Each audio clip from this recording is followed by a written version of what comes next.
Second set of games today here in the Mountain East Conference Softball Championships, day one.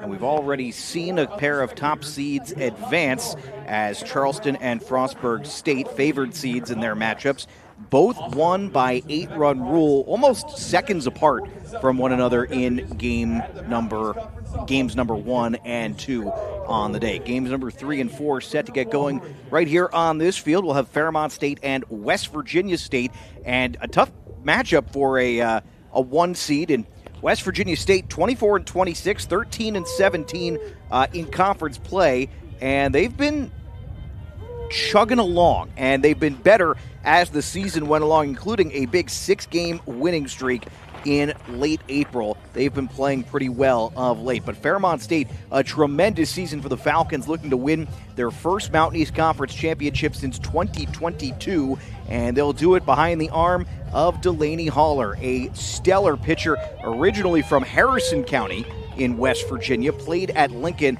and had a stat told to me that Delaney Haller essentially pitched somewhere in the range of like 99.5% of the possible innings she could have pitched throughout her high school career for the Lincoln Cougars, and her alma mater having a pretty nice season as well at that. It'll be Delaney Haller versus Adrian Green. We're going to meet both of them in just a moment, and we'll go through the lineups and players in the field as we're set to get underway the final, or second half more accurately, of the first round and first day games here in the MEC Softball Championship. First pitch from Delaney Haller to Gianna Sloan LeBron. Misses for a ball. Let's learn a little bit about Fairmont State's ace, Delaney Haller. On the season, 13-3, all MEC through more than 100 innings this season, and allowed an opposing batting average of .229. Here's the big one. Only 3 home runs let up in 401 at-bats all season for Haller. She has been a problem for those who like the long ball. ERA of 1.57. This is her 21st start of the season. The 1-1. This one is going to be blooped towards center field. Charging to make the play is Avery Townsend, and that is out number 1 here in the top of the first. Let's go over West Virginia State's lineup. So Sloan LeBron flies out. Autumn Hall hitting second. Clark Moore hitting third. Cassidy Cummings hitting fourth, the DP. Emily Bechtel fifth. Olivia Bell sixth. Bailey Smith seventh. Avery Contreras eighth. And Sydney Shamblin rounding out the order at number 9. Autumn Hall on the season coming into this one batting .280, no home runs, 17 runs batted in, and takes a ball. Home plate umpire Derek Smith for this one. First base umpire Derek Griffin. And at third, Tim Merrifield, who was just on this field in the previous game. The 1-0, and that's going to miss to Autumn Hall, 2-0. Fairmont State in the field. Haller throwing to catcher Abby Kyle Holtz. Alexa Farisha at first base. Paige Madison at second. Jalen McGill at third. Emma Paul at shortstop. Tremendous year for her. This one is fouled off. And then in the outfield, it's a strong group for Fairmont State. Junior Sydney Emanuel. Freshman Avery Townsend, who has been excellent this season, transitioning from Pendleton High School as a starting center fielder immediately. And then, of course, Bella Hess, who the senior from Washington, PA, the now reigning Defensive Player of the Year in the Mountain East Conference. Big season for her. She's been dynamic pretty much everywhere, but defensively as well, she is in right today. Brooke Lowry in her 4th season, going head-to-head with Maddie Best of West Virginia State. 2-2 count. And Haller set for the pitch to Hall here. And this one skied into center field. This is shallow and gets over the head of the second baseman, Madison, retreating. It was too shallow for the center fielder, and Hall's on first.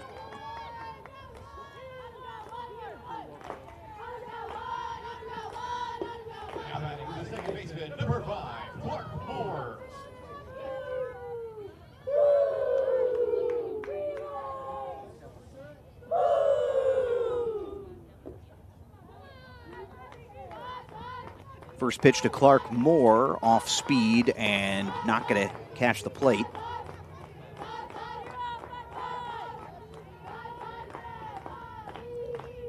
Moore on the season, a .291 hitter, 2 home runs, 20 runs batted in for West Virginia State. Squares to bunt. This is a good one. Haller going to have to make a good throw here. That one is in the dirt and wasn't squeezed shut anyway. Everybody is safe as the runner Hall will wind up making the wide turn and go into third.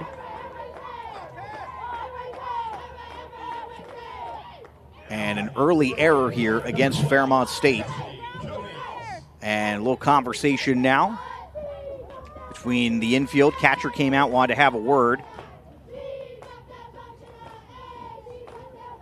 Kyle Holtz wanting to settle down her ace on the mound. Fairmont State and West Virginia State, last time they met, Falcons swept West Virginia State, including a run rule in the first game. All told, 20-5, the difference in that one. You can bet West Virginia State going to have a little chip on their shoulder. Fairmont State coming into this one 35-11, North Division winners, 1 seed out of the North in this tournament. And what a season they have had. Runner going over to second. No throw from Kyle Holtz as they want to hold the runner at third. It was a big 12-game winning streak, though, that has really defined the Falcons season from March 20th through April 4th. 12 consecutive wins, including 2 run rule games. And if you look by the numbers, they only allowed more than 3 runs twice in that stretch. Otherwise, it's a lot of 0s, 1s, and 2s. This one lined back to the shortstop, and Emma Paul is in the right spot for out number 2, and nobody is able to advance. So that removes the sacrifice as an option. And that'll bring up, as Cassidy Cummings lines out, that'll bring up Emily Bechtel.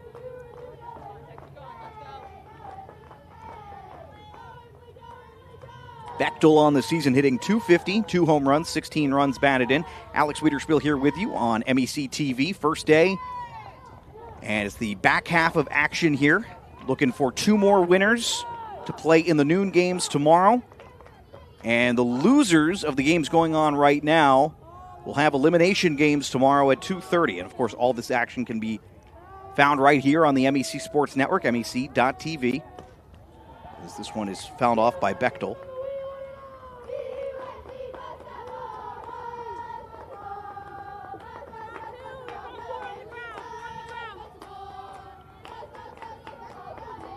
Be a potential good start for West Virginia State here. If they can find something across the plate, play with a lead. And this one fouled back off, and all of a sudden now just 1 pitch away, Delaney Haller has a 1-2 count here. And despite the runners in scoring position, has a chance to walk away without any damage done. But big pitch coming here for Haller. Last time out gave up 8 hits, but only a single earned run against UC in a complete game victory. This one hit towards center field. It's shallow, but enough room for Avery Townsend. The freshman makes the play, and that will do it. Some threat there from West Virginia State. No runs, 1 hit, 1 error, a couple left on. We head to the bottom of the first, scoreless here at Moyer Sports Complex. Tomorrow's innovators, teachers, caregivers, researchers, leaders, and creators all have one thing in common. They started out just like you. At West Liberty University, you are the focus. This is a place where you will gain the skills, knowledge, and confidence to change your life and the world around you. It all starts here, with you. Visit westliberty.edu to start your journey. It's all here at West Liberty University. Glenville State University offers cutting-edge programs, small class sizes, and dedicated faculty providing students with a personalized experience focused on their success. With the lowest tuition in the Mountain State, every student has the opportunity to achieve their goals. At Glenville State University, you'll find a community that supports, challenges, and inspires you every step of the way. From hands-on learning in state-of-the-art facilities to internships that connect you with real-world opportunities, we prepare you for the challenges and triumphs of tomorrow. Pioneer your future at Glenville State University. Adriana Green, the junior from Paulsboro, New Jersey, on the mound today. Pitched against Fairmont State back on April 30th. Fairmont State won that game. She threw 3 2/3, allowed 10 earned. Her last time out against Frostburg, a little better, 5 1/3, 3 earned runs. Did walk 6 batters, though. On the season, Green, who throws her first pitch here, a ball to Bella Hess. Just a tremendously dangerous leadoff hitter for Fairmont. We'll get into her in just a moment. But Green on the season, this is her 14th start. She has 9 complete games, a 7-8 record. Very solid 3.24 ERA, though. Looking for more of that mid-season to late-season form rather than kind of want to ignore the last couple of starts for Green.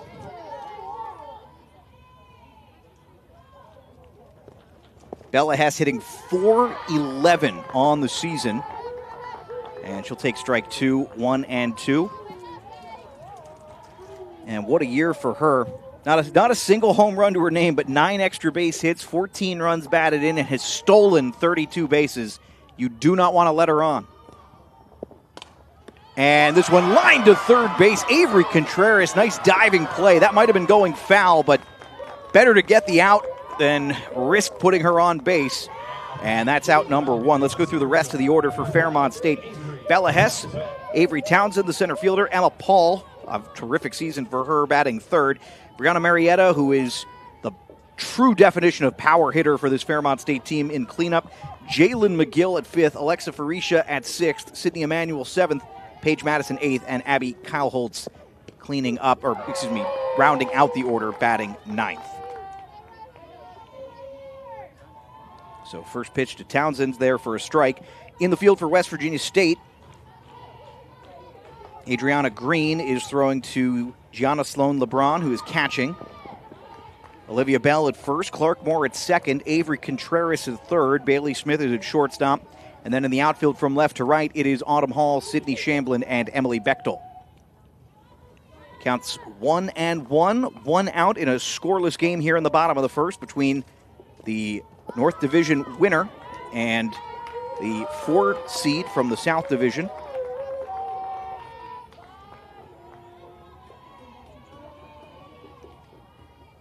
One and 2 now, as that was a strike. Home plate umpire Derek Smith said as much. 1 and 2 here. And that one low and away for Green. 2 and 2. Avery Townsend on the season, a .363 hitter, and I bet outside of if you're a Fairmont fan, you probably can't guess where she is in terms of hitting rank among the regulars. There are 4 players with better batting averages than Townsend, who's hitting .363, but Green gets the better of her. She's way out in front of that one on the off speed, and strike 3, out number 2. But that does bring up Emma Paul, who's had a tremendous season. .392 hitter, OPS over 1,100. 47th start of the year. 27 extra base hits, 6 of which were home runs. There's not really any number from Emma Paul that you're not going to like. Stolen 15 bases this year. She's willing to sacrifice, only grounded into a single double play all season. And again, we talk about her OBP. She is she has walked more than she has struck out this season. And on the 1-0, takes another one low, 2-0 the count now.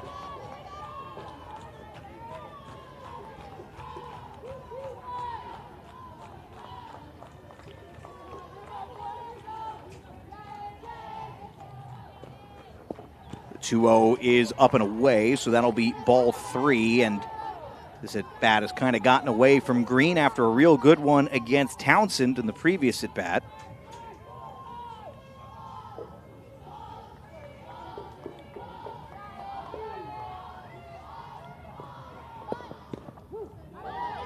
Next pitch is in there for a strike, and of course, no surprise there. Taking all the way was Paul.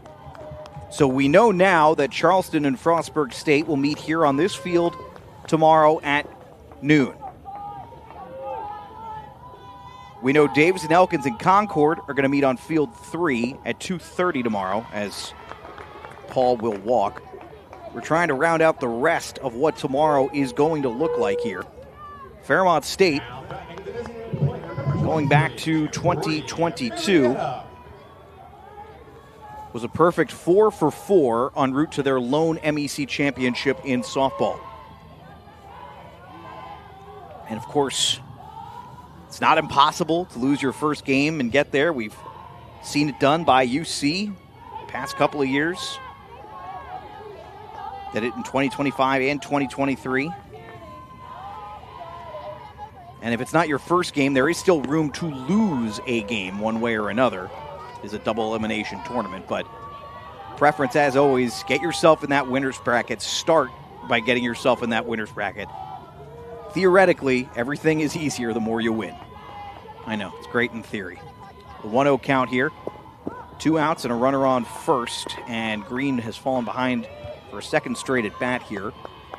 So Brianna Marietta, who has just been dominant this season for Fairmont State and leading the Mountain East Conference in home runs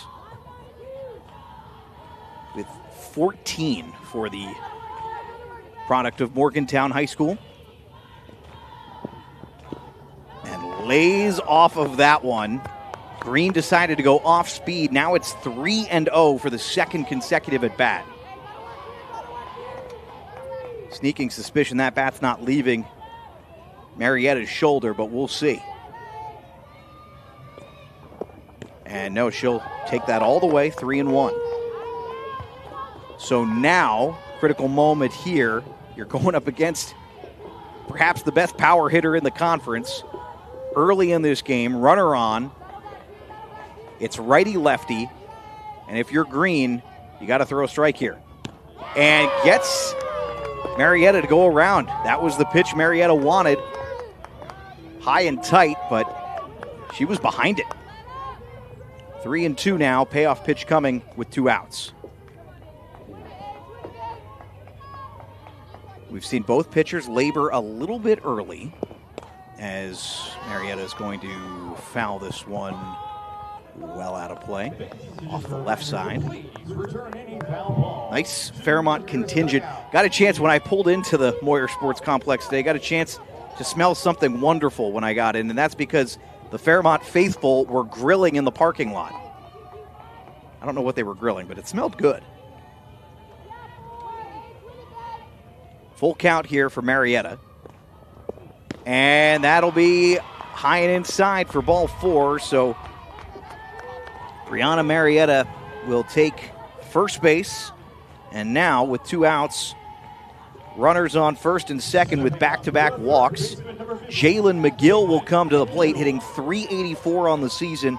5 home runs, 30 runs batted in for the 5'10" Pennsylvania product.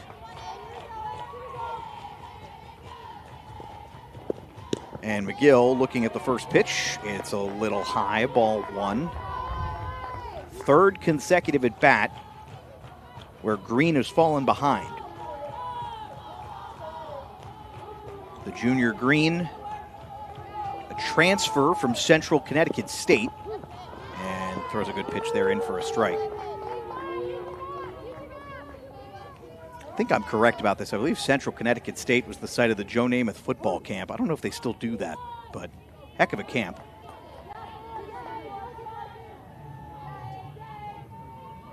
One here, 2 outs, and pitch in there for a strike. 1-2. Growing up a New York Jets fan myself, that was how I got to meet the one and only Joe Namath.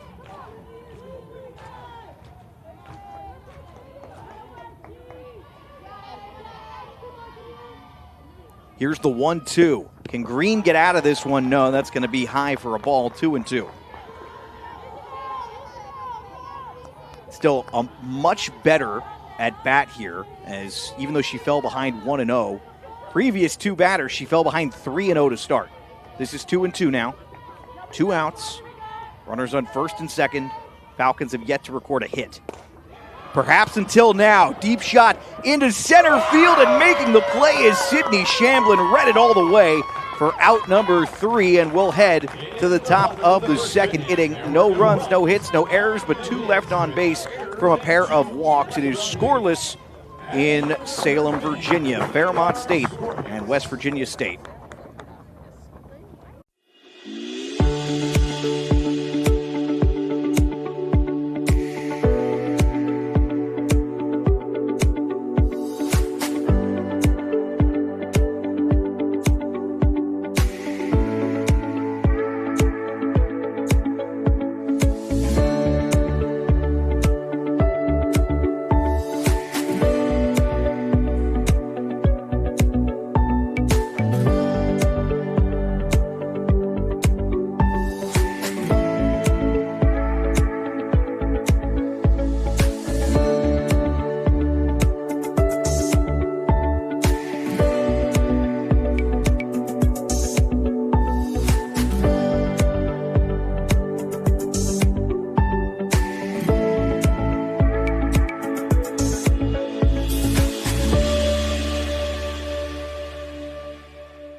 It'll be Olivia Bell, Bailey Smith, and Avery Contreras due up to start this one for West Virginia State here in the top of the second.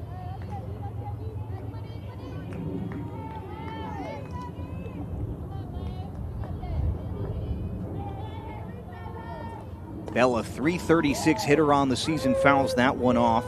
10 home runs, 29 runs batted in. Hitting, though, in the 6th spot.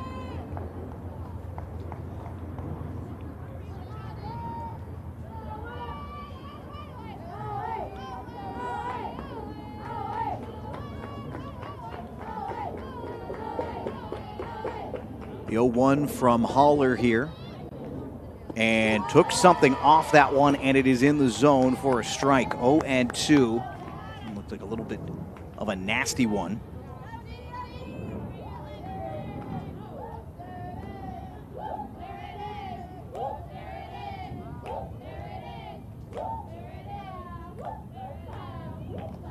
The 0-2 waste pitch, and that is low and away for a ball. 1-2 here for Haller against power hitter Bell.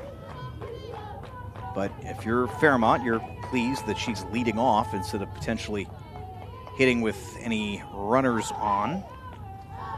Haller, the 1-2, got her to go around, turned her orbit around, strike 3. So Bell goes down, first strikeout for Haller. Bailey Smith up next, and good pitch from Haller there. And sometimes not much simpler than that. First at bat here for Bailey Smith, starts with a foul ball, 0-1. Smith on the season, .209 hitter. This is her 23rd start of the year. No home runs, 6 runs batted in.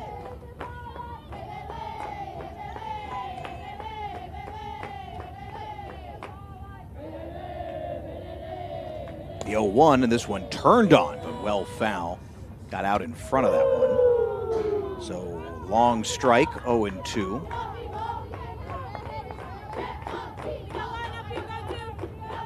Smith got a nice piece of that one, but the result is she's now behind 0-2 in the count. Just a little too far out in front of it.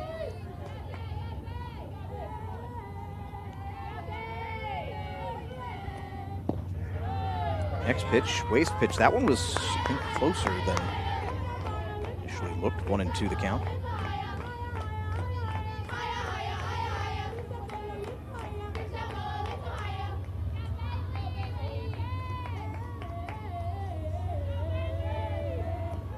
And this one is going to be hit towards right field. Looks like there's plenty of space here as Bella Hess, the defensive player of the year in the Mountain East Conference, will make the play for out number 2. And that'll bring Avery Contreras up. Contreras already has a web gem in this one. See what she can do at the batter's box. A .271 hitter this season. No home runs, 14 batted in. Only 4 extra base hits this year, but typically going to put the ball in play. Just 7 strikeouts all season.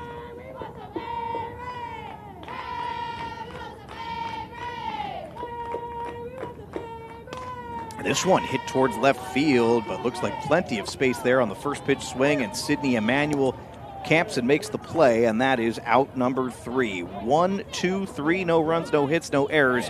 Bottom of the second coming up for Fairmont State, and they'll have the 6, 7, and 8 hitters up for Risha, Emmanuel, and Madison when we return here on MEC TV. It's about unlocking your potential and discovering your purpose. It's about community and how we can better serve others. It's about learning and doing. It's about the journey and the road getting there. It's about opportunities and the endless possibilities. It's about finding where you belong, and it is here at Concord University. It's about you, and it starts with you. What's possible when you have the freedom to explore things that inspire you? To be a part of a community that supports and challenges you. Where can you go to find the space and time to reach your goals? Who can you become when you're able to make connections in a place where you belong? Find out what's possible at Frostburg State University.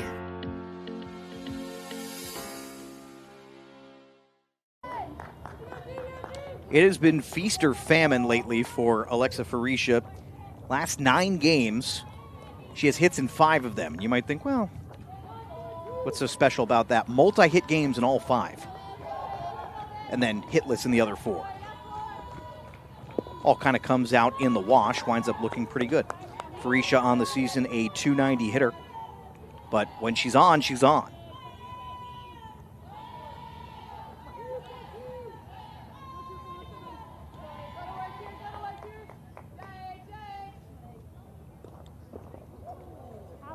Ooh, and Green, she okay? Stumbled there.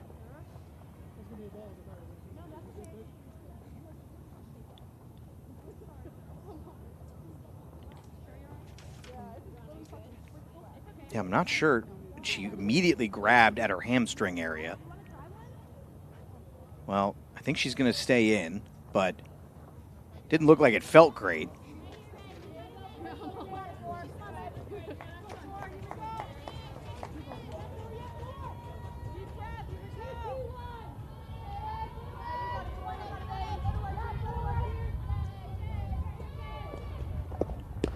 First pitch, actually second pitch, correction, is going to be a ball, 2-0.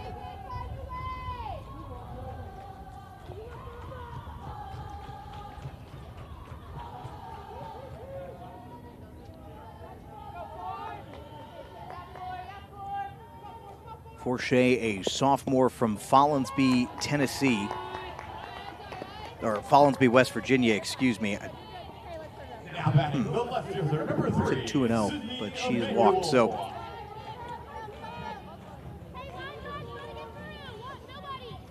Forche takes first, and that is the 3rd walk issued by Green. Again, this was an issue earlier, the last couple of starts. And this one bunted, diving to make the play. What a catch! And the throw back to first, not in time, but Green will retire the pop-up bunt from Sydney Emmanuel.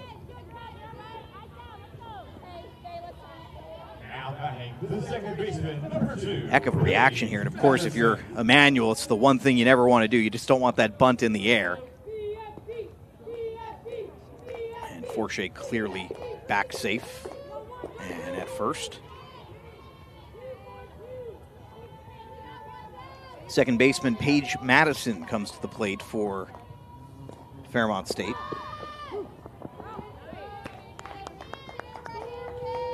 Madison, a .322 hitter this season, 2 home runs, 20 runs batted in, 8 total extra base hits.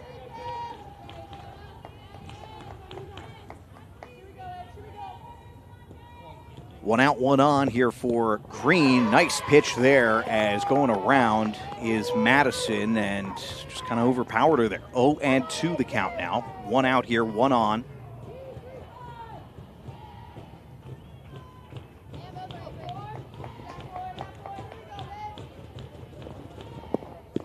And Madison looking at that one a little up and in. So 1-2.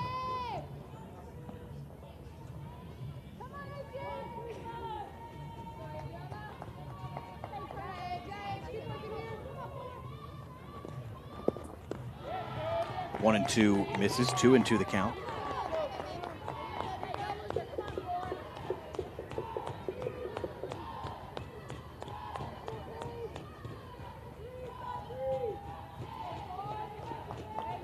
Well, if Green's hurting, she doesn't look like it. Looks like, first of all, the jersey, a little dirty from that diving play. Her own web gem as this one misses, full count now. But otherwise looks to be fine. Doesn't seem to be laboring. And kind of looked like she tweaked something for a moment. Again, we'll keep an eye on it, but full count here, one out, one runner on. Green's walked 3 batters, is not allowed a hit yet, and that's going to be ball 4 and walk 4. So Forshea takes second, Madison takes first, and Kyle Holtz to the plate for the first time today with one out. Of the players in the lineup today, actually all season, Fairmont State's grounded into 2 double plays. Abby Kyle Holtz has 1 of those 2 double plays. Hitting .321 though on the season. And that one's in the dirt. Ball 1. Good play there by Sloan LeBron to make sure it didn't get by her. 3 home runs for Kyle Holtz, 29 runs batted in, 14 extra base hits. Solid .500 slugging percentage you'll take all day from your number 9 hitter.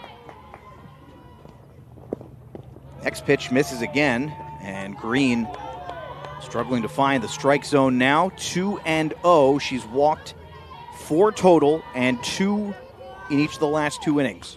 Both runners on, just walked. And if they don't retire the side here with a potential double play, top of the order's due up as Kyle Holtz will take strike 1. And we've talked about it, this Falcon lineup it's dangerous. It is really, really dangerous, especially at the top there with Hess, Townsend, and Paul, Marietta, McGill, and of course Forshea, who is on second base at the moment. Next pitch is going to miss just a bit low. 3-1 the count now.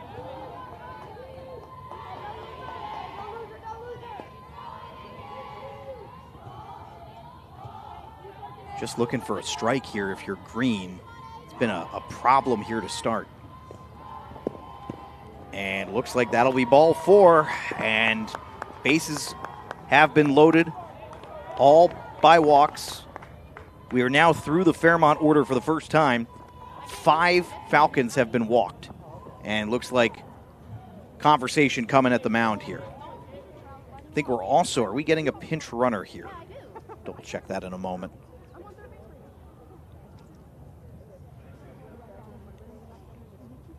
A chance, though, for Brooke Lowry to talk things over with some of her group. And it does look like Green is going to stay in. Maddie Best feeling it was best there to trust her young pitcher in Green.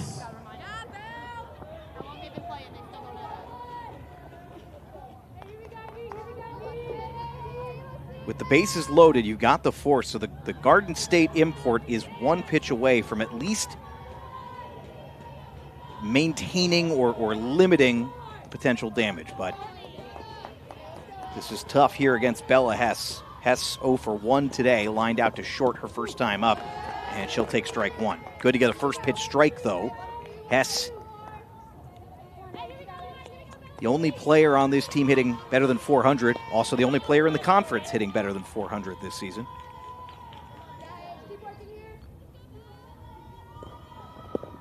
And she's going to hit this towards short. That one's going to get through past Bailey Smith. 1 run will score. Second run is in, a 2-run single. The first hit of the day for Fairmont State. And it is 2-0 here in the bottom of the second inning.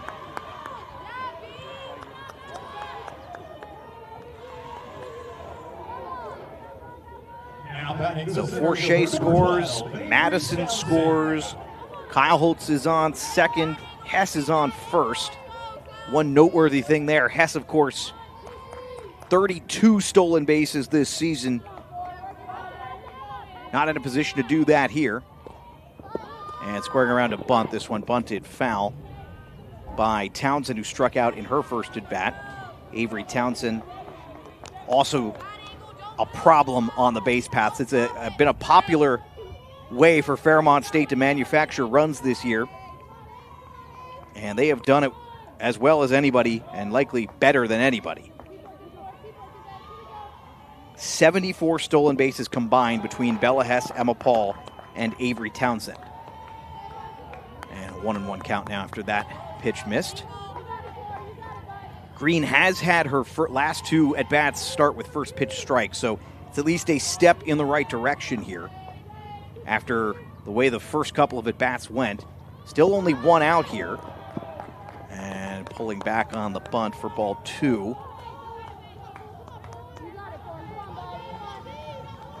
A little surprised that they're thinking about playing small ball here with Townsend, but we'll see what the decision is. If there were no outs, maybe you think about trying to get them both in scoring position, but Townsend's going to hit a soft one and flipped over to third base, and that was the spot where you probably didn't want it to go. It winds up being a fielder's choice.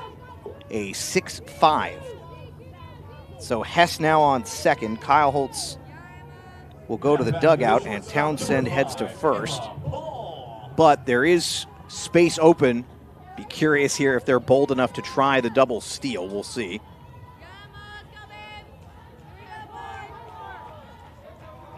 Emma Paul comes to the plate, walked in her first at bat. Paul, a .392 hitter on the season, and is looking at the first one for a strike. 6 home runs, 57 runs batted in this season. 27 extra base hits. Basically better than one every other game. And the next one looks like it's going to be a little high for a ball, 1-1.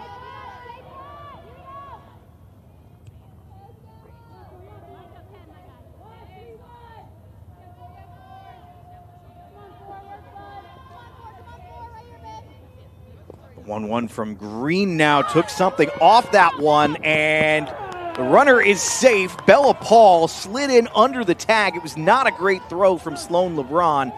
And indeed, the double steal, a little better throw, and she's probably got her. Let's see it again here, and it was tough anyway because the ball bounced to her, but then the throw bounces, and the third baseman essentially forgets to lay the tag down, Avery Contreras. That's a rough-looking play for West Virginia State. 2-1 the count now, and now all of a sudden, Paul, with one swing of the bat, could do quite a bit of damage here with just a simple single. And that's exactly what's going to happen. Down past the third baseman. 1 will score, 2 coming around. And that clears Hess and Townsend, who both come around. It is 4-0 Fairmont. Emma Paul continues her tremendous season, now up to 59 runs batted in.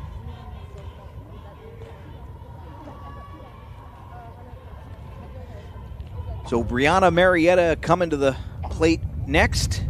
And we are going to see a new pitcher here for West Virginia State. The circle for West Virginia State. Hope Sizemore, the junior from South Charleston, will come into the game to relieve Green. And it's a tough outing for Green. She only allowed 2 hits, but issued more walks than outs achieved here through this one. Or let me rephrase, as many. 5 walks, 5 outs recorded. And that has allowed a situation to develop where the hits were not plentiful, but they were high leverage. And as a result, the Falcons up 4-0 here. So Green will be on the hook for one more if they're able to get Emma Paul around. Now batting for the Falcons, designated player number 23, Marietta. We'll meet Hope Sizemore here in a moment. She gets set to throw her first pitch to the ever-difficult Brianna Marietta. And Marietta fouls off the first one. Hope Sizemore, this is her 18th appearance of the season, 6th time she's come out of the pen, 5-4 on the year. Opposing batting average of .291. Not a huge strikeout hitter, or strikeout pitcher more accurately, but every now and then. He's given up 19 extra base hits through 68 and a third thrown. 0-2 count now to Marietta. And she's swinging. Pops this one high in the air. Not sure there's going to be space. And there actually was, but it would have been a tough play for Contreras. She was hugging the dugout, essentially. And the count remains 0-2 for Marietta.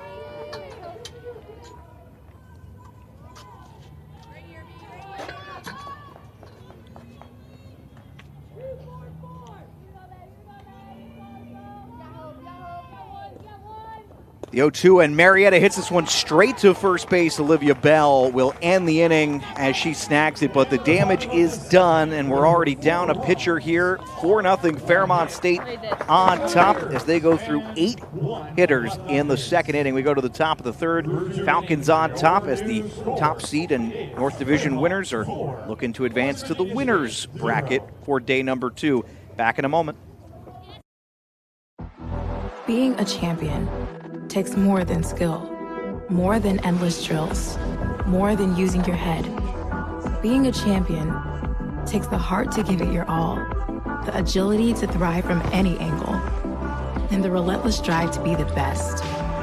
Welcome to Division 2, where the pursuit is yours to create, and the question isn't, can you do it? It's will you? You have dreams. A better life, a better job, a better you. So where do you start to build the skills necessary to get there? At West Virginia State, you are not just a number, you are who you choose to be.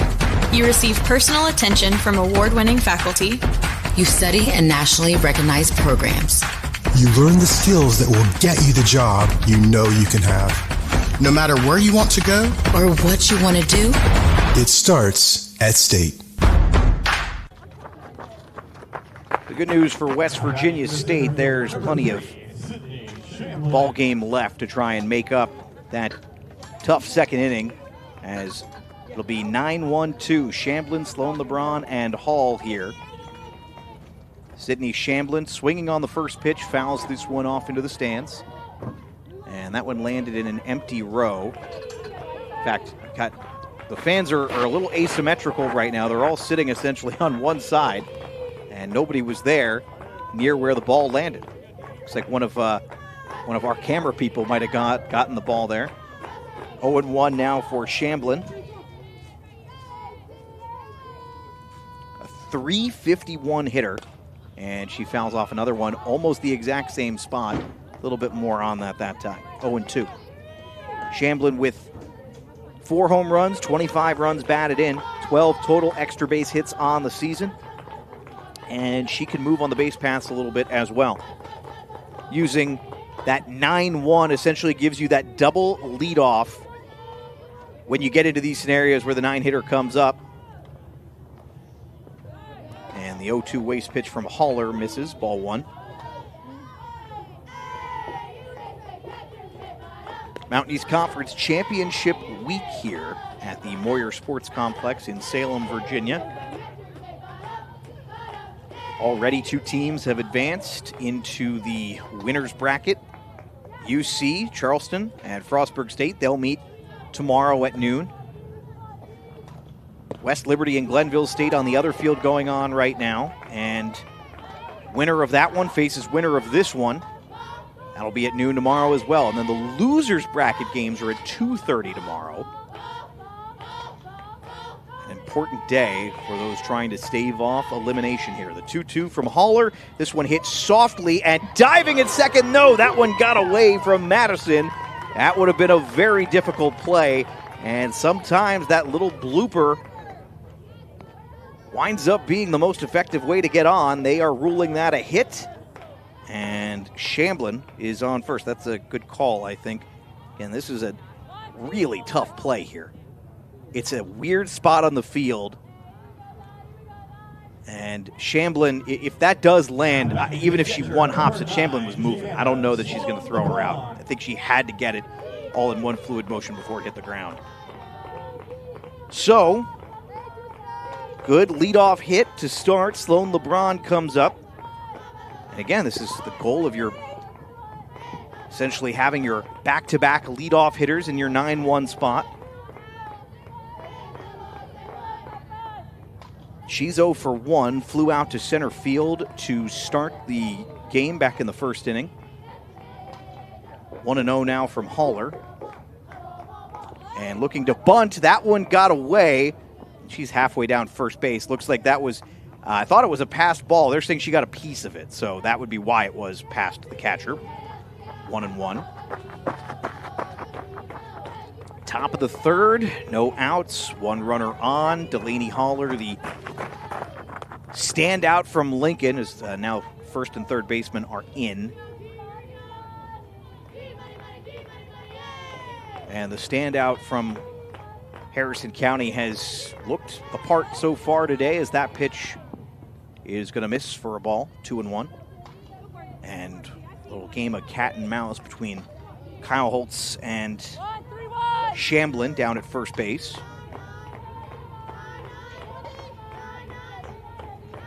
Kyle Holtz, a senior from Miamisburg, Ohio, and trusted very much by this Fairmont group.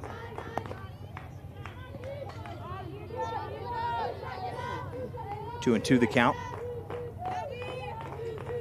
As again, the stare down at first kind of makes you forget about the at-bat that's happening at the plate. You got multiple battles happening simultaneously. This one hit softly over to short. Could be a potential 6-4-3, and they got the first leg of it, but not the second. So that'll wind up going down as a fielder's choice, and out number one.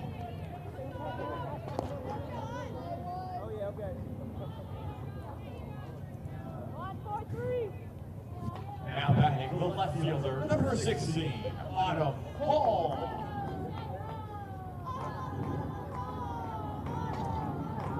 So now, one out, Sloan LeBron on first, and Autumn Hall to the plate. Hall is 1 for 1 today, singled in the first. Ball was in the dirt.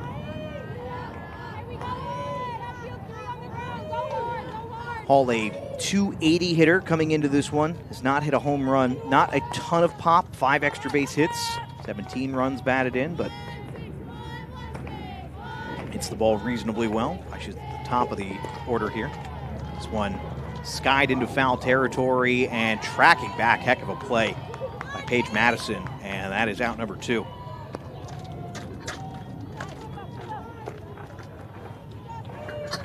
Now batting the second baseman, number 5, Clark Moore.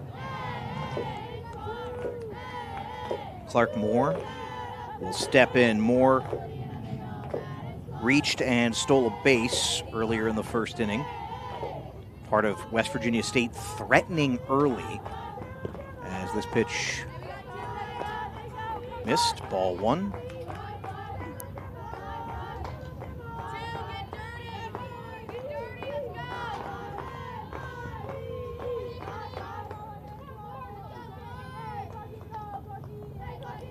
The 1-0, Haller, goes off speed to Hall, and that one is in there for a strike. Off speed to Moore, Hall's on first.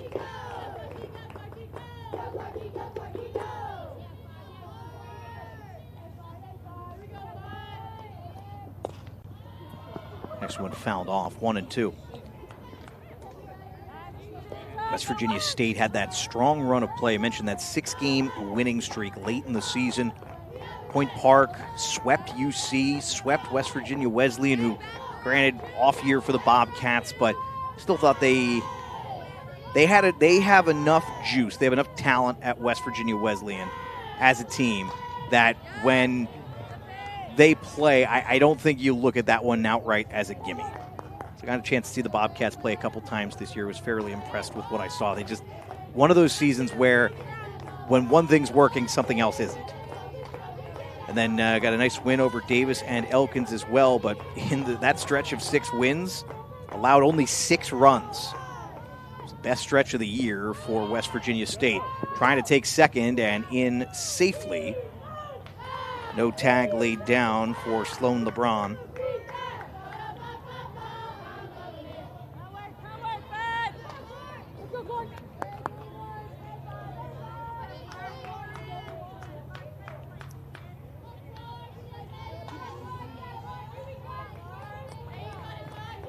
Two and two, 2 outs, and now a runner on second base. And Hall, the pitch from Haller, gets past the third baseman. This is going to score 1, and West Virginia State is on the board. Sloan LeBron comes around. Moore gets the hit and an RBI single to make it 4-1. To 73 degrees here, and cloudy day today here in Virginia. Keeping an eye on the weather situation, as there is some potential for rain a little bit later in the evening. Would depend on how long our games here wind up going.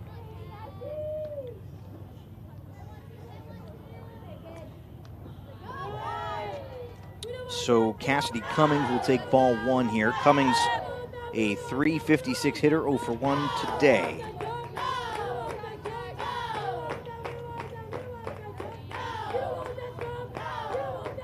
Lined out to short in her first at bat and gets a nice little chunk of this one, but sent it opposite way, had too much on it as Sydney Emanuel is in perfect position to make the play and retire the side. Getting one back, though, West Virginia State cuts the lead down to 4-1 as we head to the bottom of the third here at the Moyer Sports Complex in Salem, Virginia. Back in a moment, Fairmont State and West Virginia State here on MEC TV. For over 4 decades, the health plan has been rooted in your community and the state of West Virginia. A steady part of your family and your business. We're here for you with health services designed to manage and improve your well-being. The health plan is powered by a team of dedicated healthcare professionals and trusted local partners. Because your health deserves more than just coverage. It deserves commitment. The health plan. Here for you.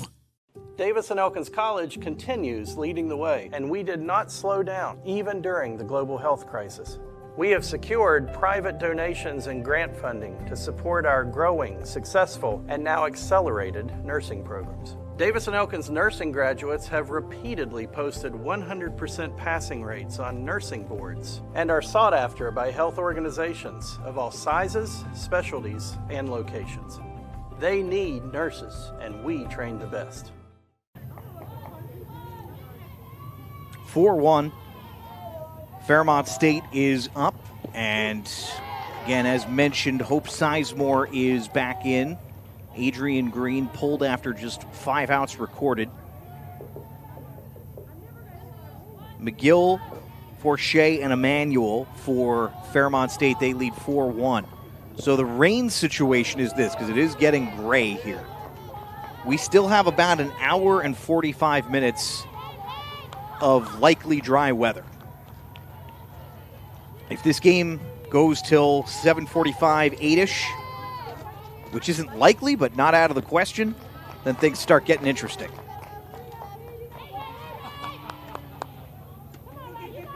As there is a system moving through. Not that I am a meteorologist, and I do not play one on TV. Counts 2-1 now. And this one fouled off.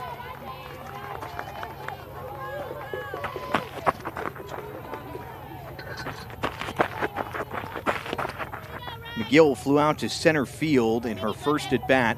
Got a nice chunk of the ball, too. Wind is not much to speak of, and right now working against the hitters as she fouls another one off.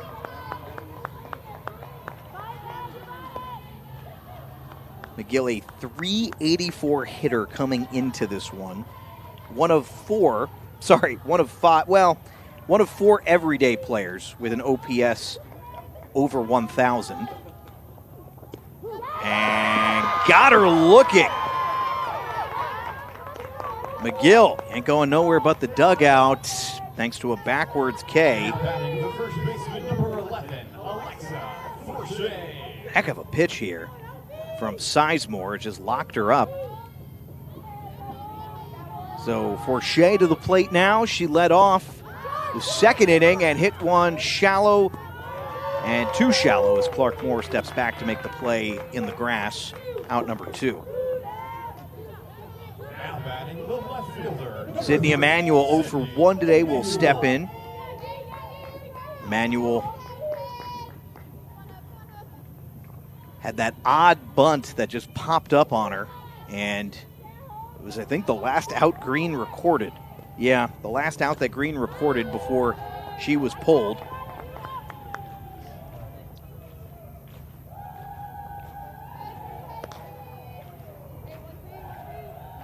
Bottom of the third here, 0-1 count, 4-1. So for Fairmont State, I think you're reasonably happy with where you're at here, but now you're looking at a new pitcher early, and it was a quick hook, probably the right call from Maddie Best as Hope Sizemore has come in and so far through this stretch here has looked pretty good.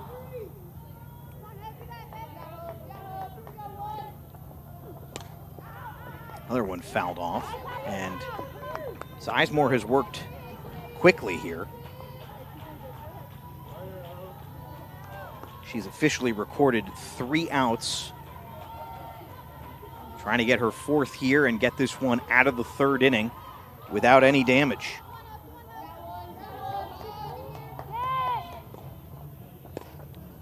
Fouled off again. This one towards the fence on the right side. So count will remain 1-2 here for Sizemore.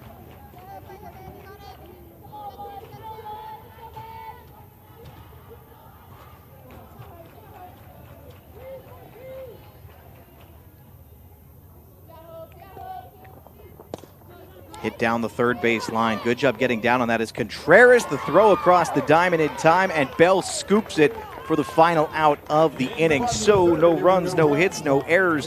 1-2-3, Fairmont goes down. Way to the top of the 4th inning. Bechtel, Bell, and Smith due up for West Virginia State when we return here on MEC TV. For over 4 decades, the health plan has been rooted in your community and the state of West Virginia. A steady part of your family and your business. We're here for you with health services designed to manage and improve your well-being. The health plan is powered by a team of dedicated healthcare professionals and trusted local partners, because your health deserves more than just coverage. It deserves commitment. The health plan, here for you. Davis and Elkins College continues leading the way, and we did not slow down even during the global health crisis. We have secured private donations and grant funding to support our growing, successful, and now accelerated nursing programs. Davis and Elkins nursing graduates have repeatedly posted 100% passing rates on nursing boards and are sought after by health organizations of all sizes, specialties, and locations. They need nurses, and we train the best. West Virginia State needs a little more from this part of the order. Bechtel, Bell, Smith, 0 for 3, their first time up. Contreras, who would be the 4th hitter of the inning, also 0 for 1. So these next 4 hitters have yet to record a hit. Didn't get on, though 3 of the 4 flew out. So we'll say getting some contact here, but Falcons have done a good job in the field, and Delaney Haller's been working at a pace that's been comfortable for her. 1-1 the count. She took something off that one.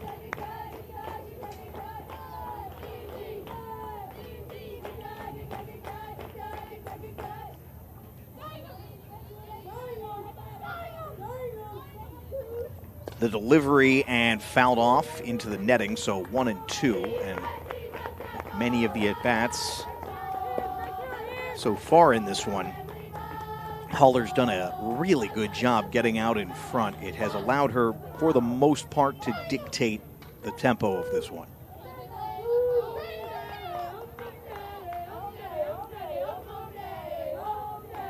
One thing that we know about Haller, essentially a rubber arm, is this one strike 3? No, they're going to say she got a piece of it. Okay.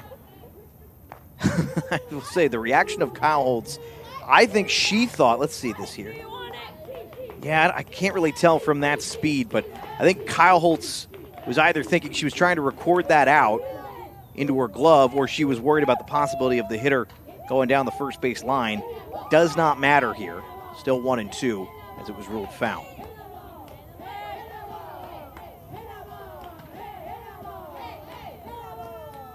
Haller's next pitch a little low and away, 2-2.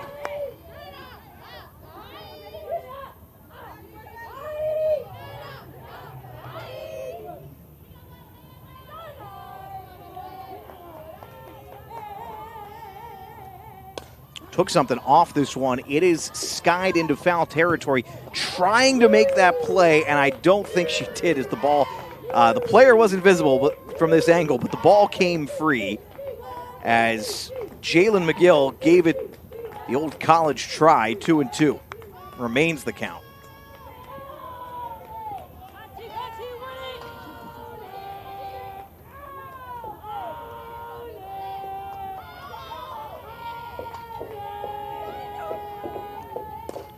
Next pitch going to be fouled again. This is a really good at bat here for Bechtel, as she has forced Delaney Haller to go into pretty much every one of her bag of tricks here to try and find an out pitch.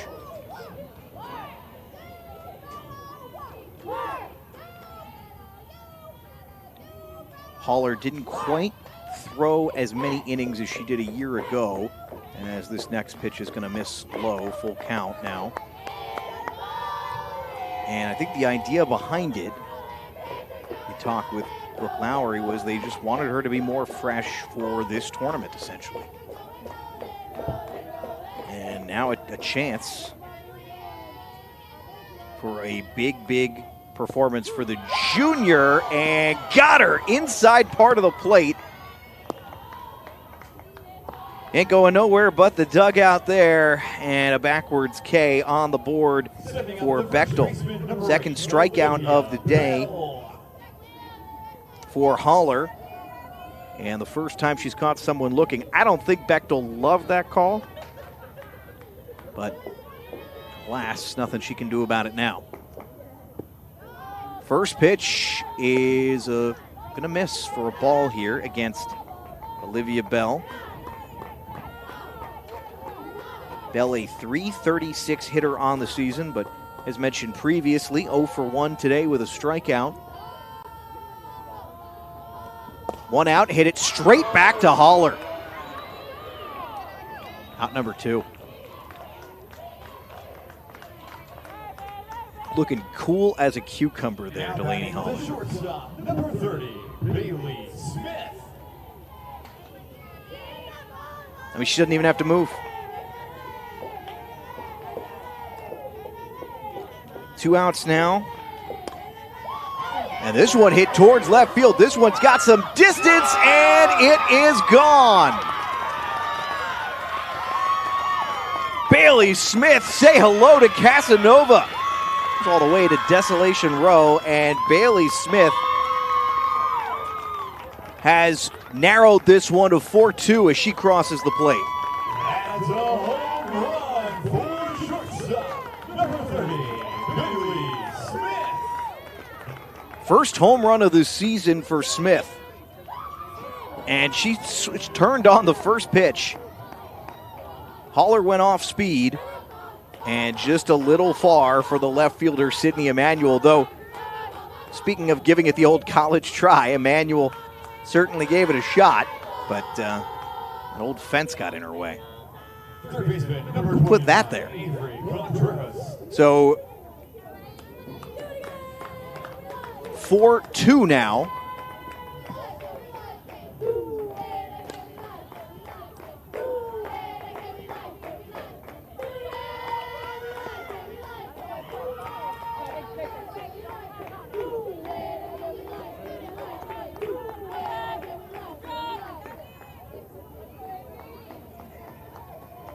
So Avery Contreras now after that home run, and we had mentioned it, by the way, before.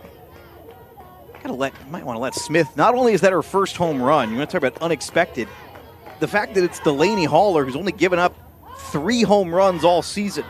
This is simply not a pitcher who often gives her opponents a chance to go yard, and, well, good turn of events there for West Virginia State. And then this one, a little looper foul, and a nice diving effort there from Forshea, but it'll be just a long strike, 1-1.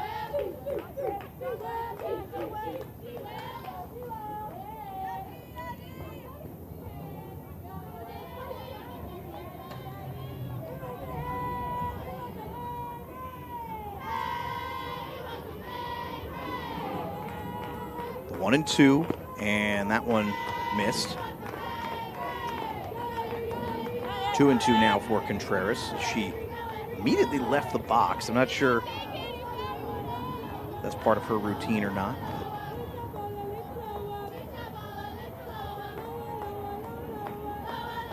Bases are empty here with 2 outs, and she does it again. 3-2. Just a very pronounced exit. Full count here, 2 outs, nobody on.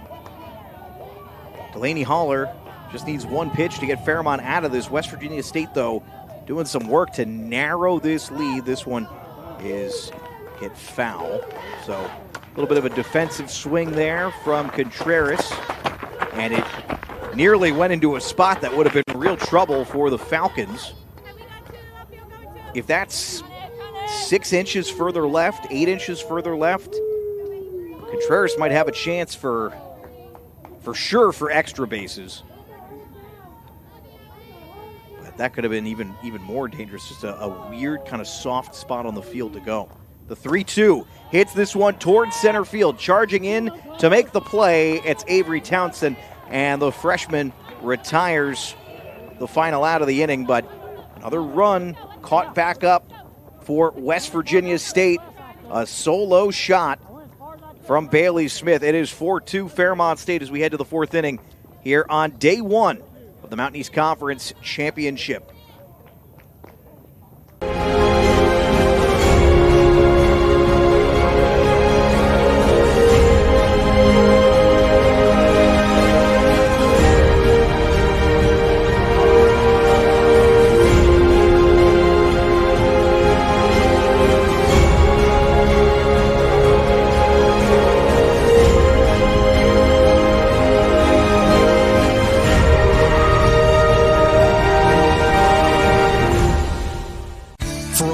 Decades, the health plan has been rooted in your community and the state of West Virginia. A steady part of your family and your business. We're here for you with health services designed to manage and improve your well-being.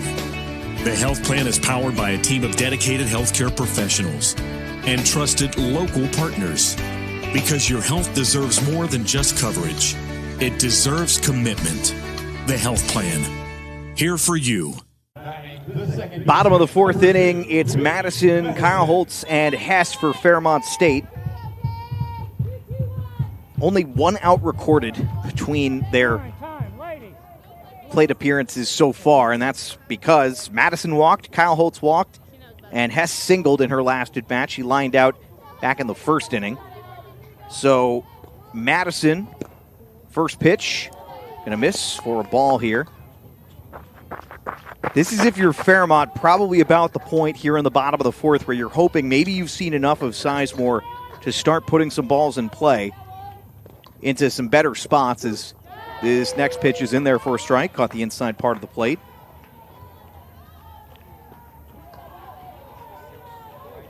You'd like to think, if you're a Falcon fan, you'd like to think 4 would be enough with your ace in, but we got a lot of baseball or a lot of softball to go here, so it might not be. We'll see. 4-2. Fairmont State with that big explosion in the second inning. But in consecutive innings, West Virginia State has whittled away at that lead.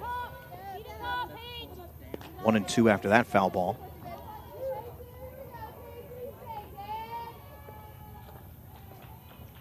One of the stranger things on the scoreboard, still only 2 hits for Fairmont State because of all the times they walked. 5 issued walks from Adriana Green, who looked good when she started in the first inning and pitched pretty well in that first inning, and then control started to be an issue in the second inning. 1-2, that one does not catch the plate, 2-2.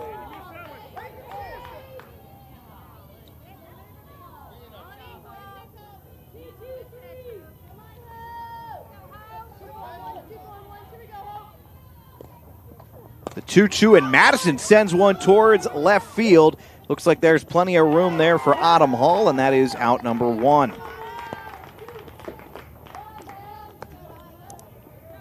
So Madison, a .322 hitter coming into today without a hit so far. Kyle Holtz to the plate, walked back in the second inning. And the catcher, see if she can get things going here. Critical spot when you consider top of the order's due up. You'd love to give your top of the order a chance without there already being 2 outs. So on Kyle Holtz here. And she took ball 1, so 1-0 here from Sizemore. And swinging this one, chopped to short, and Smith. Excellent work seeing that one all the way.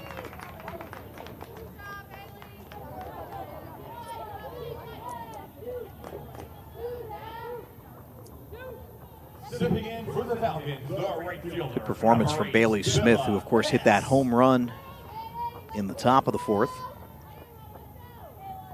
Bella Hess to the plate now, reigning Defensive Player of the Year. Like much of this Fairmont State team, she contains multitudes, you might say. What I mean by that, of course, is she's hitting .411 on the season. Just a monster year for Hess.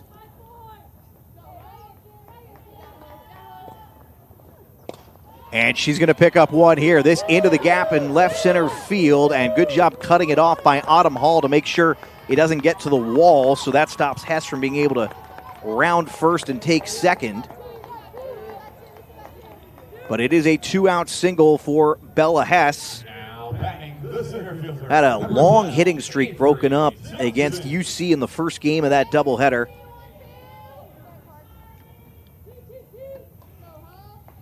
She now has hits in 12 of her last 13 games and scoring around a bunt. This is a short one, and that is going to be all sorts of trouble. Everybody charged. Nobody was covering first.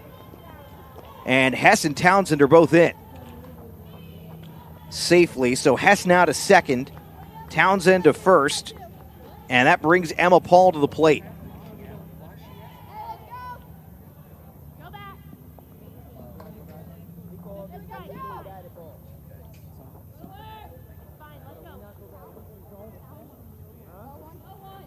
Well, it looks like they sent her back.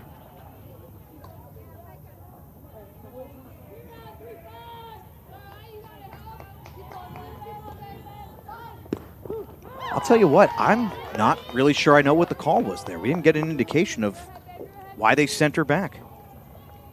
Okay, well, Hess is back at first. Townsend's back at the plate.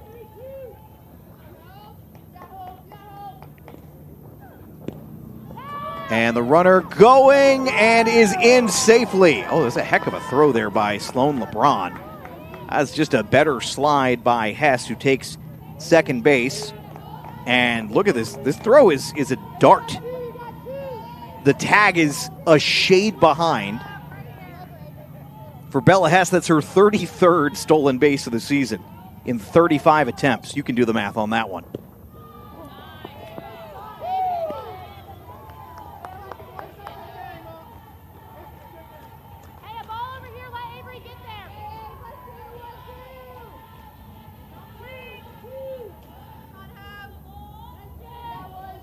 All right, so it looked like she had a foot out of the box.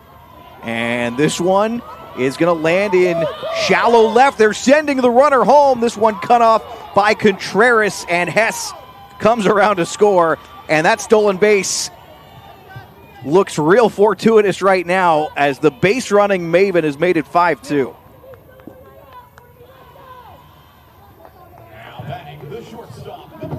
So Townsend winds up with a single, and that was, again, shallow left field. So Emma Paul is now up, by the way, 1 for 1 on the day. Walked in her first at-bat, singled in her second at-bat. Paul's also been a little feast or famine lately. Number of multi-hit games she has had of late is high. And swinging through strike two.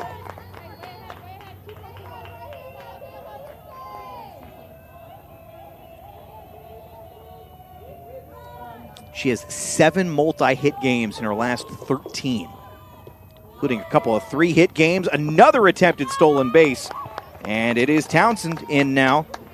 And you're starting to see it. Falcons getting aggressive on the base paths. This is in the scouting report. And for Townsend, that's number 28 for her on the year.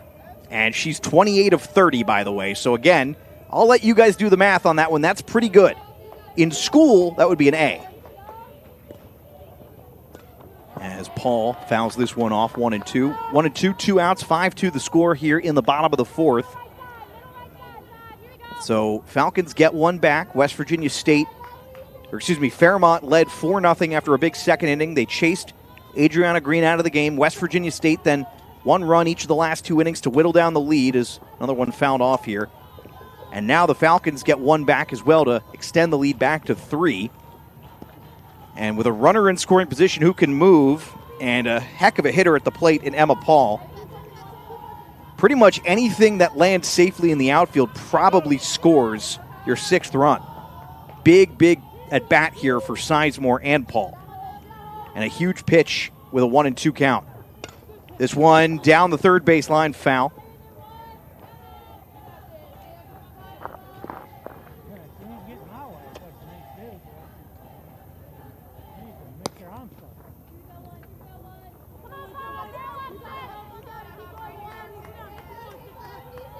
Paul, a .392 hitter. Of course, that number going to go up a little bit right now. She is 1 for 1 after all. And fouls another one off. Great at bat for Emma Paul. Almost no matter how it ends. She has really forced, if Sizemore gets the out, she'll have forced her to earn that one.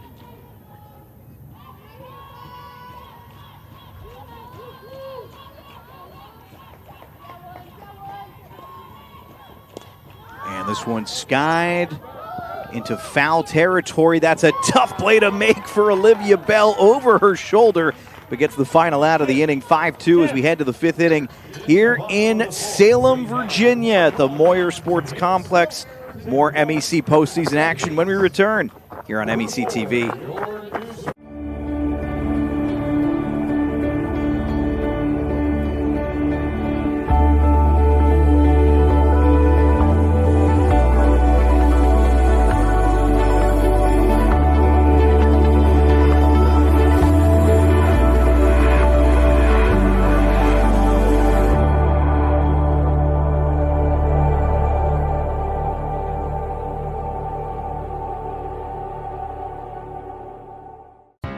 What's possible when you have the freedom to explore things that inspire you? To be a part of a community that supports and challenges you.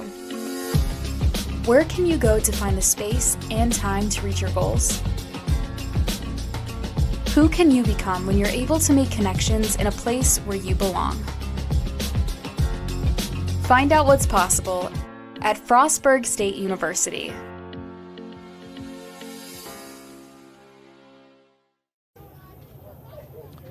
Top of the 5th inning, 1 run they're able to get back for Fairmont State. Now West Virginia State set to roll with the 9-1 hitter again to lead off an inning, and that led to probably their best inning of the day, the 3rd, in terms of sustained production and manufacturing. Sydney Shamblin 1 for 1 today with a single to lead off the third. And it's Haller versus Shamblin to start the 5th inning here in strike 1.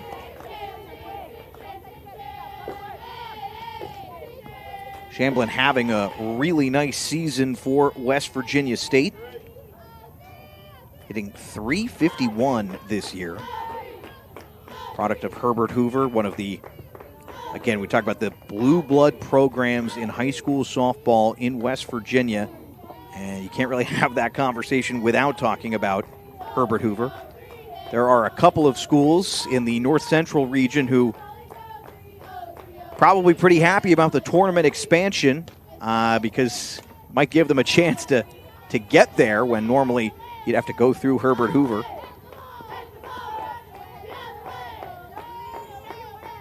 She was a .337 hitter last season. Didn't hit the ball particularly well her first year. Only started 11 games, and she's really come around as she's adapted to college softball here. 2-2 count. This one misses.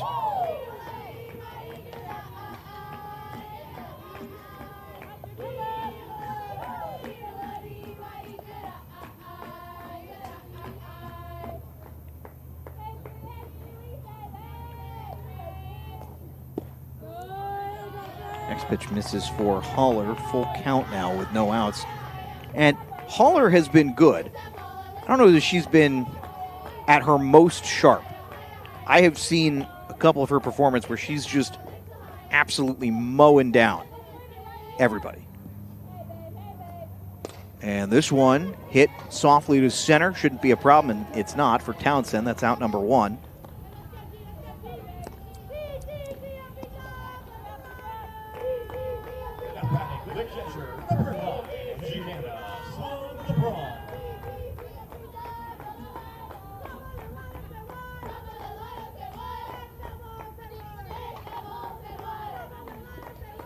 So that'll bring up Gianna Sloan LeBron. Reached on a fielder's choice in the 3rd, also stole a base, and will take strike 1.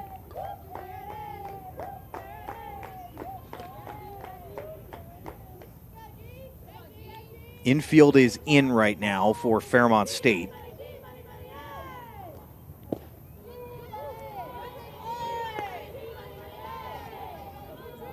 That one missed for a ball, 1-1. Only 8 combined hits so far. Feels like more. Does feel like more. Again, there were 5 issued walks earlier. As this one hit softly and retired by Paul right to her. Just a little hop for Emma Paul for style. And that's out number 2. Now batting for the Yellow Jackets, left fielder. So now Hall versus Haller. Oh, well, let's see if we're getting a pinch hitter here. I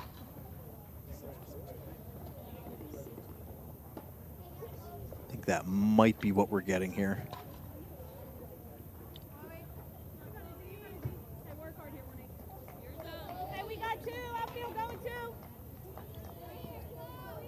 I think that's Chloe Treadway. It's either, yeah, that has to be Chloe Treadway. I was going to say it's either a 6 or an 8. Couldn't tell through the ponytail, but 8 is already in the game. So that's Chloe Treadway, the sophomore from Emmons, West Virginia. Actually transferred from UC and played her high school ball at Sherman.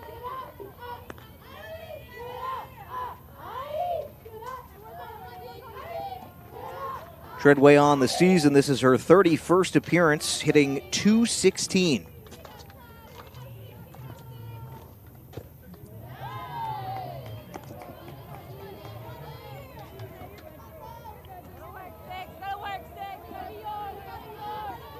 So Haller falls behind the pinch hitter Treadway.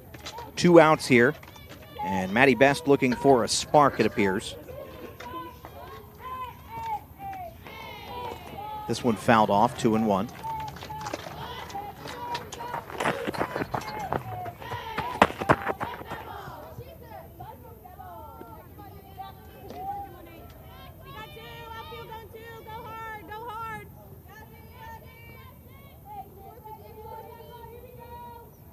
Update on the other field right now. Glenville State is on top of West Liberty 6-1. Glenville State had a terrific season, co-champs of the MEC South.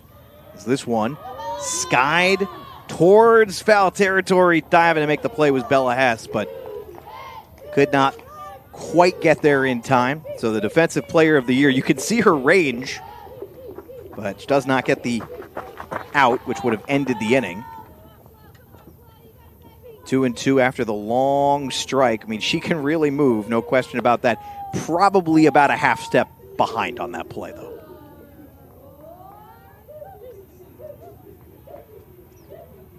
So if these scores would hold now, Fairmont State and Glenville would be set to meet tomorrow at noon. And Glenville actually swept Fairmont in one of their doubleheaders earlier this season.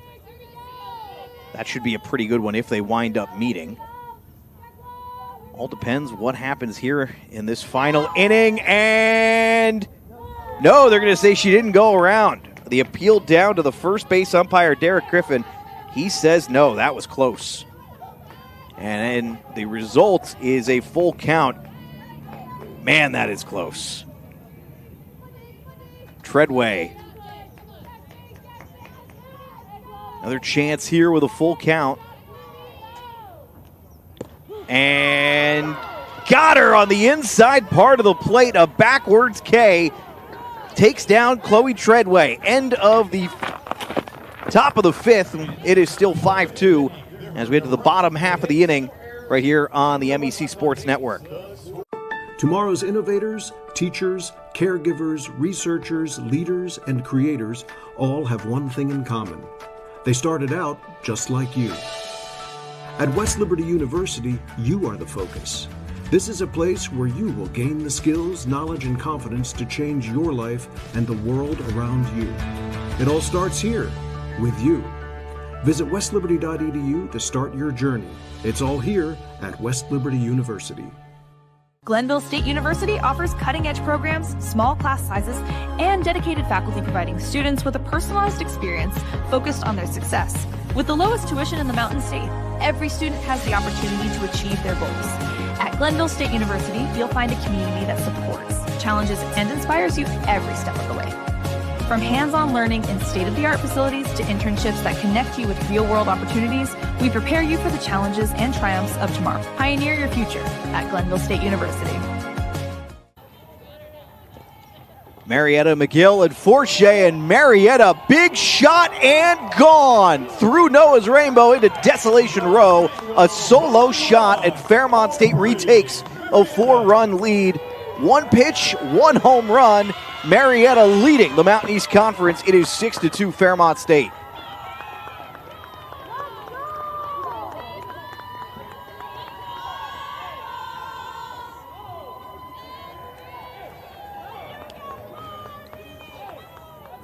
You can see this here from Marietta, just completely locked in and into right field, and just absolutely nothing for Emily Bechtel. And we are going to see a new pitcher here. Kaylee Murphy, senior from Coal Grove, Ohio. Let's learn a little bit about Murphy. So this will be her 22nd appearance of the season. 9th time coming in relief. 6-7 on the year. 3.65 ERA. Opposing batting average of .273. And has thrown 92 innings this season.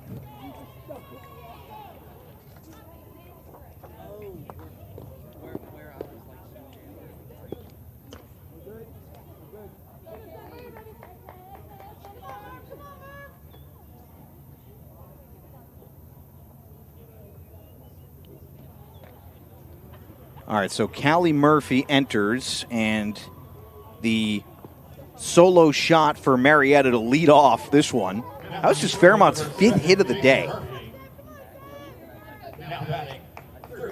And I believe that will go down for Marietta. I think that's home run number 15 on what has just been a spectacular year for her. Yeah, that is her 15th of the season. And the first pitch from Murphy to Jalen McGill. missed for a ball. McGill is 0 for 2 today. She has not faced the same pitcher twice. She faced Green in the first, Sizemore in the third, and now she's got Murphy. Your ideal day, if you're a hitter, you have to face 3 different pitchers. You don't get a look at any of them, and she's the first one to go up against Murphy.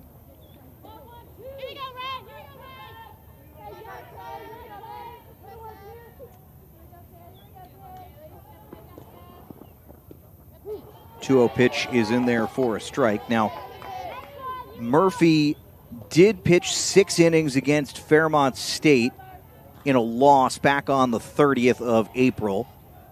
Got hit around pretty good in that one. Gave up 12 hits and 6 earned runs. And this one hit just past third base. Contreras couldn't get to it. And that will put McGill on first. So already a solo shot in the inning, and effectively, as if we didn't have a leadoff hitter, an extra leadoff hitter here, is on first in McGill. So Forshea to the plate, 0 for 1 today. And I actually think it's the same instance for her. I think Forshea has faced, this will be her 3rd consecutive different pitcher that she has faced.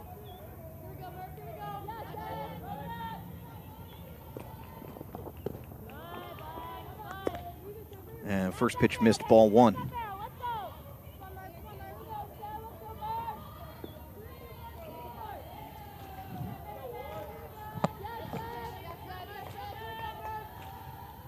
Had mentioned that Forshea had been on just something of a heater, but had been kind of feast or famine. Go back and look at some of her numbers, and a lot of 0s and 2s, not a lot of 1s. In terms of the hit column. Here's the 2-0, and this one hit very, very softly. Contreras, nice job. The throw across in time. That's a hard play for Avery Contreras and a much-needed out for West Liberty. Does advance McGill over to second. There was really no play there. So it kind of acts as a sacrifice in one respect. Not intentionally, though. Sydney Emanuel will come to the plate now, 0 for 2 today. Again, this whole part of the order, it's the same story. 3rd different pitcher in 3 at-bats. And the first pitch misses. And Murphy has had a hard time finding the strike zone on her first pitch to all 3 of these hitters. Sizemore was pulled after that first pitch home run to open up this inning. And this one fouled off of herself. I'm told that hurts quite a bit. I don't really remember from my own playing days. And Emmanuel did not flinch. Also, like I was fouling off many pitches. I was typically a long strikeout in my baseball playing days. 1-1. Good pitch in there for a strike. 1-2 now.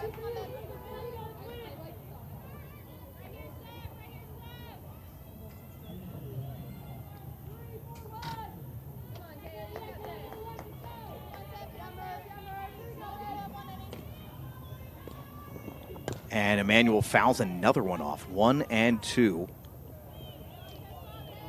Emmanuel hitting .278 on the season. This is her 27th start, 38th appearance on the year for the junior.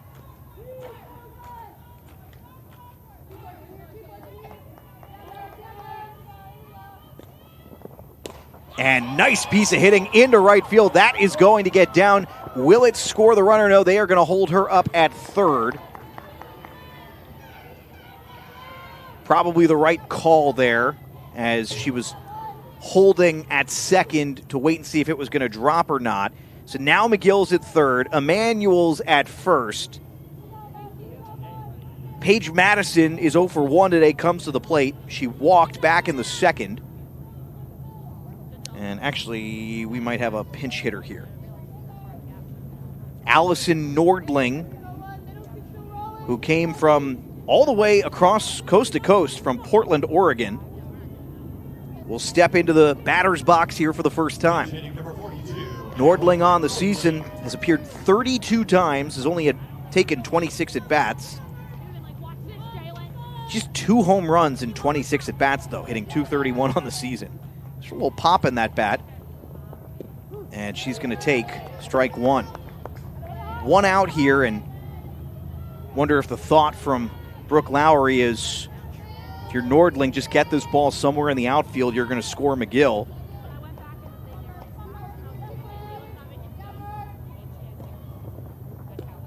Off speed and away, and that's a ball, 1-1. It's a dangerous moment here for West Virginia State. Really need to limit the damage for a couple of reasons. The big one being you want to stay in the game. Second one being you want the game to continue, because this could get away from them real quick. 2-1 now.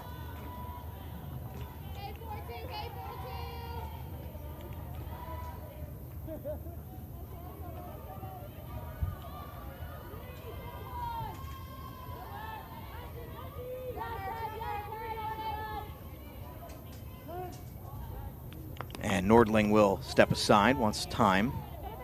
Alex Wiederspiel here with you on the MEC Sports Network. We'll be with you for the next few days. Championship tournament action. Great to be here in Salem, Virginia. One of the most fun tournaments in the MEC. This one chopped over to third, and Contreras will throw, and the ball got away from Olivia Bell. Not sure what happened there. I don't know if Bell just didn't look it into her glove. Contreras did a good job holding the runner at third. So now the bases are loaded. That is the first error of the day for West Virginia State. And the throw is a little low, but Bell unable to scoop. And the bases are juiced as a result. For Abby Kyle-Holtz, who is 0 for 1 today, reached base in the second inning on a walk. And like seemingly this entire part of the batting order, her third at bat, third different pitcher. Third plate appearance, third different pitcher. First pitch, missed, ball 1. 1-0. Worth noting, the winning run is at the plate here for Fairmont State. We are in the bottom of the 5th, and they can 8-run rule here if Kyle-Holtz were to hit a grand slam, and we have a pinch runner now as well. So Nordling will come off after reaching on an error. Looks like Paige Madison re-enters as the runner there. Number 2, Paige Madison. Counts 1-0. Big at bat here. And Kaylee Murphy has work to do. This one hit towards second base. Diving, makes the play. Going to get the force at second. 1 run will score. But that is a heck of a play by Clark Moore. If that ball gets past her, at least 2 are scoring. Possibly a third, because it was a slow roller. Center fielder would have had to charge that one down. It is 7-2 now. McGill scores. Yeah, look at that. Heck of a play from Moore. Granted, you don't want to trade outs for runs right now if you're West Virginia State, but you will take that one as Emmanuel will head to third. Madison is out on the fielder's choice. Kyle-Holtz is on first. Runners at the corners, 7-2, and Bella Hess comes to the plate. And again, she represents the winning run here. Hess has not homered this season, so keep that in mind. 4 triples to her name, though. 2 outs, and you just got to record an out here. That's all you're looking for if you're Murphy, and they're going to let Kyle-Holtz take second base with ease. That is Abby Kyle-Holtz's first stolen base of the year, uncontested. 1-0 count now. Runners at second and third. Infield is in. Hess, that one over Contreras' glove at third. They're going to hold the runner at third. Oh, and a not great throw. It gets cut off accidentally, as I think they were looking to hold the runner at third, and a bad throw is going to result in both runs coming in. It is 9-2 now. Oh, Contreras inches away. It looks like they initially signaled her to go and then held her up, and it didn't wind up mattering. The throw was cut off, and all of a sudden now, with Bella Hess on first, the winning run is probably the fastest player on the field.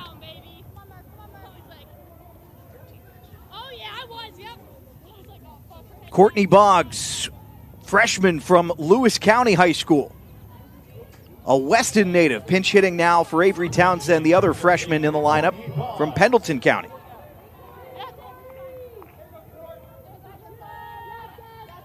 Two outs here. And we'll see what Boggs has in store here as she takes ball one. Boggs, this is just, if it actually registers as an at-bat, it would be her 10th. She's 1 for 9 on the season, 15 appearances. And she'll take that for a strike, 1-1.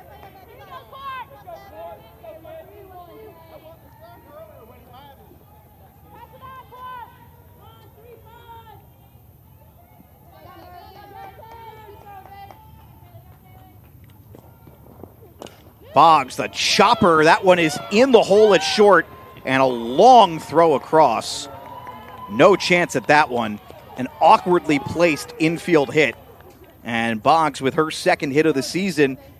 And now the winning run is in scoring position with Emma Paul coming to the plate. And they're going to send Townsend back in. She re-enters for Boggs.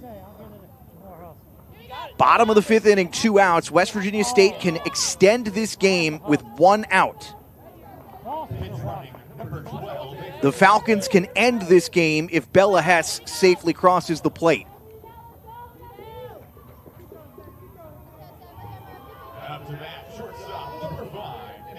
Emma Paul is 1 for 2 today. A single, a walk, and a pop out.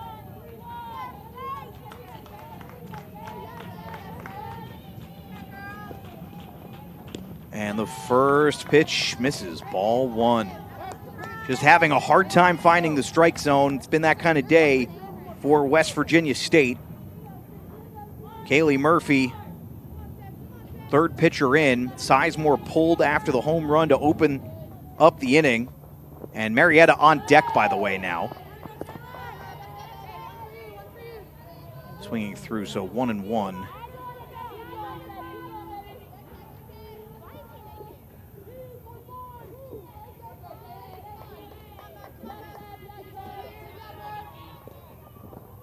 And that one in the dirt. The runners are going. I think they got her. No, they're going to say Hess in before the tag. Unbelievable again. Bella Hess might be the master at getting in under the tag, because they had her dead to rights. This is a great throw from Sloan LeBron. She just doesn't get the tag down fast enough from what it looks like from this angle. Runners at second and third. This hit towards second base. The throw over to first. Not in time, and Fairmont State has won 10-2 as Bella Hess crosses the plate. And the Falcons will advance into the winner's circle. They will play the winner of Glenville State and West Liberty. 3 of our 4 winners have been decided. 3 of our 4 teams facing elimination tomorrow have been decided. The Falcons win this one by a final score of 11-2. What's up, guys? I'm Alex Wiederspiel saying so long for today. We'll be back with you tomorrow on MEC TV. We've got a great schedule of games for you tomorrow at noon. Both winners' games, Charleston and Frostburg State, right here on field number 1. On field number 3, it'll be Fairmont State and the winner of West Liberty and Glenville State, which you can also catch on MEC TV right now. Davis and Elkins and Concord at 2:30 on field 3, and then the loser of the other game will face West Virginia State. Both of those games at 2:30, elimination games. critical moments in this tournament begin now. We'll step aside and see you all tomorrow here on the MEC Sports Network.